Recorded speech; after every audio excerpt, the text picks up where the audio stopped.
Easter Island is one of the most remote places in the world. Situated in the Pacific Ocean between Chile and Tahiti, nearly half of this Polynesian island is UNESCO World Heritage National Park.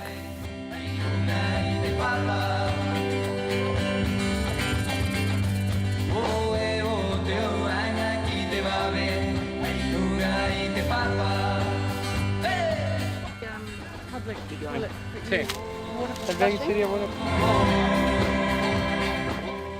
95% of all the island's toilets are pit latrines, so untreated sewage goes straight into the ground.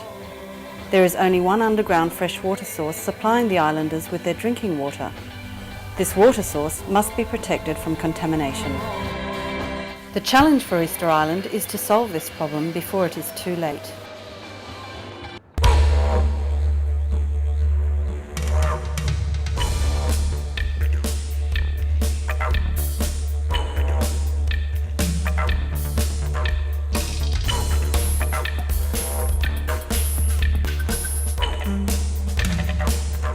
The not-for-profit organisations Internationale Hilfsfonds Germany and International Help Fund Australia invited the Chilean National Parks Authority, which manages Easter Island's national parks, to Australia to look at composting toilets called Rotaloo as a possible solution to Easter Island's wastewater woes.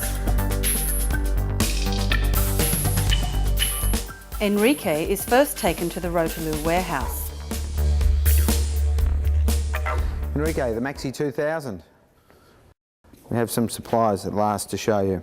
I'll take the door off to show you how maintenance is carried out via the quick release rubber lugs. The door just slips off. So what you're seeing is number one of the 8 bins on the internal carousel. I'll just pop this over here whilst we rotate the bins and then remove one. Okay, so to maintain it, we just spin the bins such.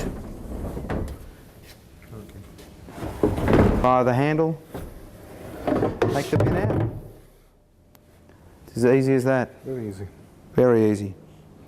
So what you're seeing is the bin where we only collect the solids, the liquids drained through all the pre-drilled holes in the bin, down into the bottom of the Rotaloo, from where they travel to the excess liquid tank for evaporation. So the air movement through a Maxi Rotaloo is very important. It's diagonal from one side to the other. So what we have is a spigot. These are attached diagonally opposite. The air inlet on one side here, the air outlet on the other. The outlet has attached to the top of the vent pipe to assist in the draw a wind turbine. So this sits up nice and high, spinning away on the Easter Island breezes, drawing the air through the unit. That's assisted by the fan unit here, which when in place draws the air from the warmed Soltran facility down into the unit to aid evaporation and composting. So this operates off the solar panel. Okay. Nice and easy to access. Fans here, so they slip out should a replacement ever be needed. That little cover just pops back on there and that's it. So maintenance is very easy. Very easy. And spare fans are not very expensive too, which is great. What we've got here is the insert for the waste chute. This is cut into where a pedestal waste chute will sit to allow waste to enter the Maxi bins. Traditionally it's diagonally opposite once again for the 2 pedestals. This is cut in, the waste chute then sits lightly down, connecting the pedestal in the toilet room to the Maxi.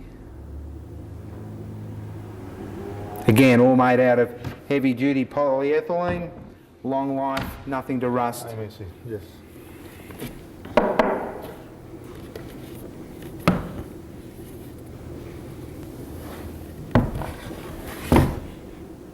Okay, so that's the air movement. Again, it's diagonal from one side to the other. So it gets the warmed air flowing through the Maxi, through the bins, composting the waste and evaporating the liquids. Enrique, the ability of the Maxi unit, the Maxi composting toilet, to handle large numbers of people is greatly assisted by an excess liquid tank, so that any liquids that build up in the unit greater than 2 centimetres in depth flow from the spigot here into the excess liquid tank just via a piece of normal 32mm pipe connected. The excess liquid tank is located in the Soltran area of the building, so it gets very hot. Once the liquid is in there, and the excess liquid tank is covered by a piece of the glazing again, so that it's a sealed unit, air is again, if you'll just hang on to that, air is again passed from one corner to the other diagonally, using a fan, drawing the warmed air from the Soltran, passing it across the top of the liquid and venting it again. Again, there's a wind turbine on the top of the vent to assist in the draw of that warmed air, aiding the evaporation of the liquid. Enrique, this is the fiberglass pedestal which is sent with the Maxi. It's got a seat that today isn't attached. Very light. There it is, a fiberglass shell. A big footprint to put on the floor of the building. Heavy duty though, very light but heavy duty. Hop up on it, stand up on it for me. Show me the strength of it. Yes, stand up on it. Are you sure? Yeah, not a problem. Really? So it will handle substantial weights. Very strong. Very strong. Yeah.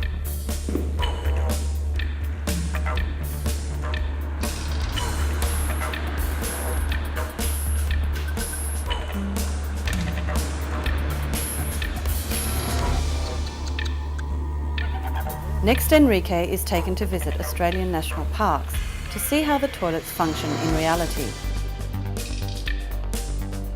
The unit, the solar panels are well distant from public access. For over 20 years now, a great many Australian national parks have been using the Australian designed and manufactured Rotaloo. In Australia, water is becoming more and more scarce. We seem to be spreading out further in our seeking for relaxation and recreation, so we're going to places where water isn't available. There's no effluent disposal methods, no way of getting rid of toilet flush water, whereas the self-contained Rotaloo unit. Well, in the island we don't have a problem of water supply, you know, but there is a risk sanitation. of contamination, of course, because there's only one body of water under the island, and we need to protect it.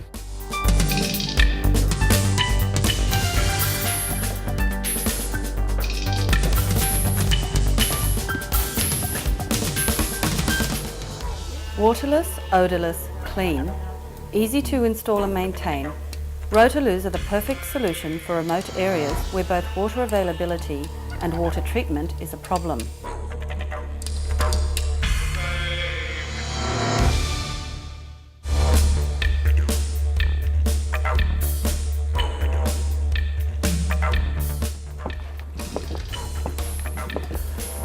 In Australia, it's very important that you take into account the disabled access these days, so nearly all our buildings are shipped with ramps of a description these days. So it adds a cost, but to put a facility in here, you've got to provide it.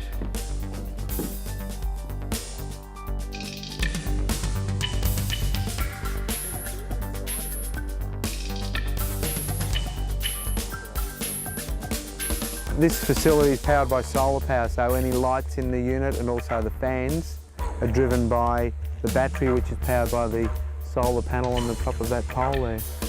As you can see, it's separate from the unit so that it's vandal-proof. People can't scale that readily to remove the solar panel, which is a valuable item. Okay, this is the most delicate section of the Rotaloo building, the polycarbonate sheeting. It allows the sunlight in to warm the air, to evaporate the liquid, compost the waste. But as I mentioned, with the fence it's protected. Right.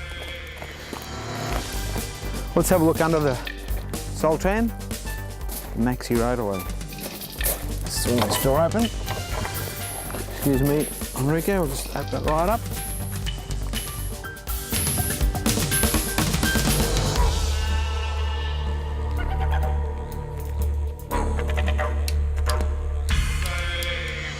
The chart here indicates when it was last either serviced or the bin was rotated or removed for emptying, and also by the manual method of having a quick look down the pedestal with a torch to note the level on the bins.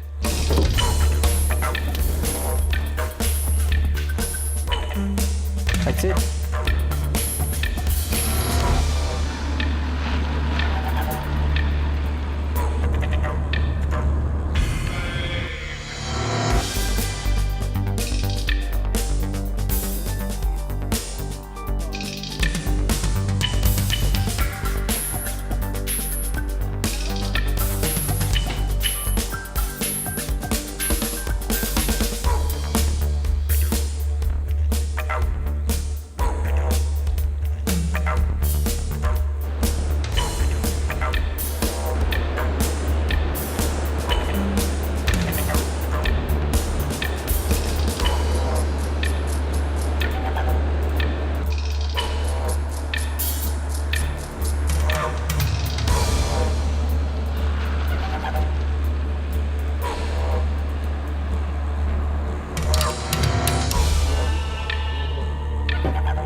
Enrique has been taken to 4 popular national parks within an hour's drive of the major Australian city of Melbourne.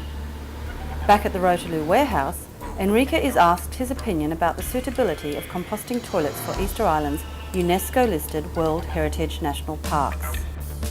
What is the current toilet situation in your national parks in Easter Island? There are two aspects. One aspect is we don't have a number of toilets sufficient for the visitors, and the principal problem we see is that the actual systems are not appropriate to the island, especially considering they are traditional systems that uses a lot of water, fresh water, and they contaminate the ground. Maybe you know the ground of the island, there are a body of water, the only body of water we have, and we need to protect it. In Easter Island, in the World Heritage National Parks, you currently have no or few toilets, and the ones you have are polluting your groundwater. Yes. You have seen a lot of different systems. How do you compare this Australian composting toilet system to others that you have seen? According to what I have seen in last days, I think it is a very appropriate system for our situation in the island, because they use no water. We have some water supply problems, and it is a very ecological system, as I have seen, because it doesn't contaminate the ground, the earth, and water sources. I like it very much. It is a simple system, a compact system, and I think it would be very good for the island. People will be asking themselves, how does a toilet work without water, because they associate water with cleanliness and odour-free toilet experience. Have you found any of these toilets during your visit to be particularly smelly? I was asking myself the same question, but according to what I saw or what I smelled in the installations, I think there is no really problem with smell. This installation I saw, they were very clean. I think in the island there will be no problem with the smell as well. How many of these toilets do you think you need in Easter Island? In this moment, taking into account the projects we have, I think we need 3 units for 2 important sites in the national park. One of them Orongo and the other Anaquena. They are sites where many visitors arrive, local and as well tourists, every week. And we need to solve the problem of the toilets.